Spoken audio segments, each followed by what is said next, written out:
Halo semua dan siapapun yang bakal nonton video ini. Perkenalkan, nama saya Rainer. Dan saya Exo. Aerodinamika merupakan ilmu yang sangat berdampak bagi kehidupan manusia.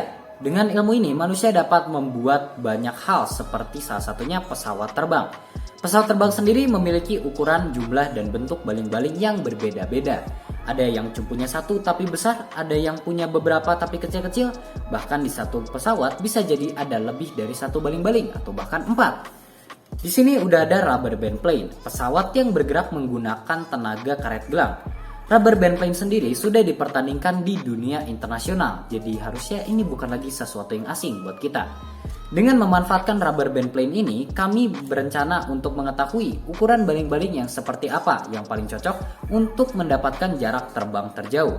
Oke, daripada lama-lama kita langsung bahas saja bahan-bahannya. Untuk bahan dari sayap dan baling-balingnya sendiri kami menggunakan polyfoam. Sedangkan untuk rangka utama pesawatnya sendiri kami menggunakan kayu balsa dengan ketebalan 5 mm, setengah senti. Untuk karet yang kami gunakan menggunakan karet khusus rubber band plane dengan ketebalan 1,6 mm. Bahan-bahan ini kami pilih karena dapat membuat struktur yang kokoh meskipun dia itu ringan. Dengan karet terpasang seperti ini, massa dari pesawat ini hanya mencapai 7 gram saja. Untuk ukuran-ukurannya sendiri tentu aja nggak akan saya sebutkan di sini ya, karena akan banyak angka di sana. Jadi kalau kalian yang mau lihat bisa lihat di tabel yang akan saya tampilkan.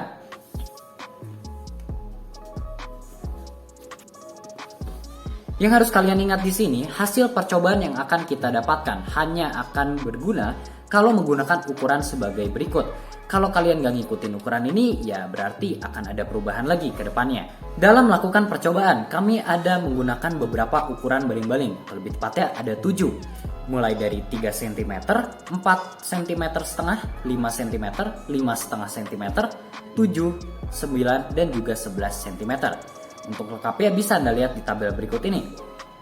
Jumlah putaran karet yang kami gunakan adalah sekitar 80-90 kali putaran. Karet yang kami gunakan menggunakan 2 buah karet dengan panjang 50 cm. Setiap baling-baling yang dipasang ada pada kemiringan sudut 30 derajat dan masing-masingnya kami terbangkan dari ketinggian 1,5 meter. Perlu diperhatikan di sini kalau ketika kita mengganti ukuran baling-baling, otomatis akan terjadi perubahan massa di situ. Kalian harus pastikan kalau titik berat dari pesawat ya ada di bagian tengah sayap. Seperti ini contohnya. Kalau dia agak ke belakang atau ke depan, harus ditambahkan beban supaya dia jadi seimbang. Bisa ditambahkan skrup atau yang lain. Untuk percobaannya sendiri, masing-masing ukuran baling-baling akan kita coba terbangkan sebanyak 15 kali.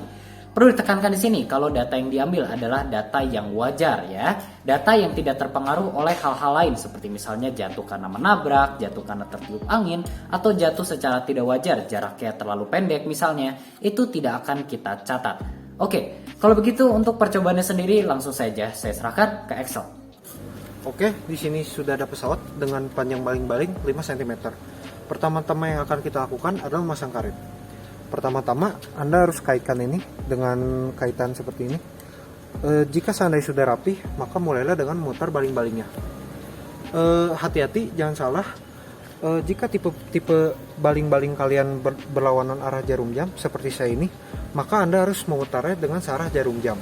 Kalau kalian bingung ketika memutar baling-balingnya, kalian bisa mencoba dengan kemana arah angin yang akan dituju. Jika ke arah belakang, maka Anda sudah benar.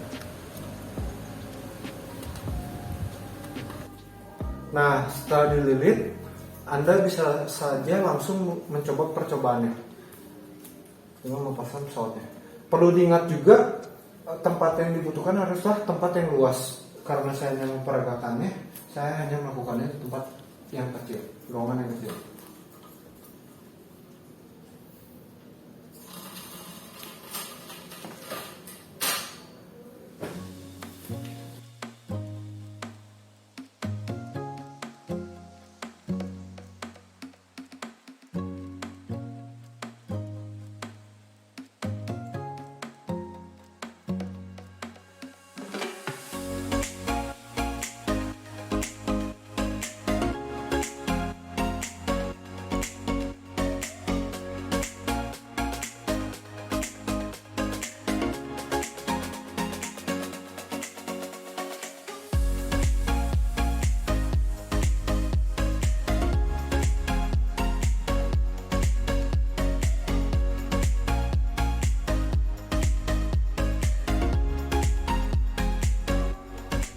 Oke, di sini kita dapat datanya yang banyak banget.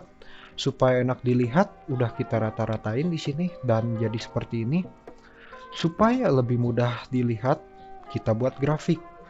Dari sini langsung kelihatan ya kalau pada awalnya jarak yang kita dapetin meningkat pas ukuran baling-balingnya kita gedekan, kita besarkan. Tapi setelah lewat 5 cm, jaraknya mulai turun lagi sampai mulai konstan.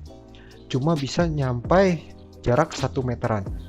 Oke, gimana? Berarti bisa kita simpulkan ya, kalau ukuran baling-baling yang paling cocok untuk mendapatkan jarak terbang terjauh dengan ukuran yang kita pakai tentunya adalah ukuran 5 cm. Tapi kayaknya kalau percobaannya berhenti sampai sini kurang asik ya. Kita coba deh percobaan yang lain. Gimana kalau kita tanya, bisa sejauh apa sih pesawat ini terbang? Nah, karena itu kita coba di sini. Ukuran baling-baling 5 cm, kemiringan 30 derajat, kita terbangkan dari ketinggian 2 meter dengan jumlah putaran 160 sampai 170 kali.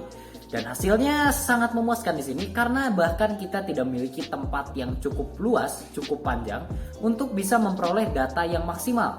Semua data berhenti di 18 meter karena selalu menabrak tembok. Oke, dalam percobaan ini sebenarnya masih banyak hal yang bisa kita lakukan untuk membuat pesawatnya bisa terbang dengan lebih jauh atau lebih lama mungkin. Misalnya dengan meningkatkan kemiringan baling-balingnya supaya lebih pas lagi, atau mengurangi massa pesawatnya, atau mungkin juga dengan membuat airfoil di bagian sayap. Iya, yang melengkung-melengkung di bagian itu yang bikin pesawatnya bisa terbang jadi lebih tinggi. Tapi kayaknya dari kami sih cukup segini dulu ya. Yang penting pertanyaan di awal tadi udah terjawab. Terima kasih semua yang nonton dan sampai jumpa.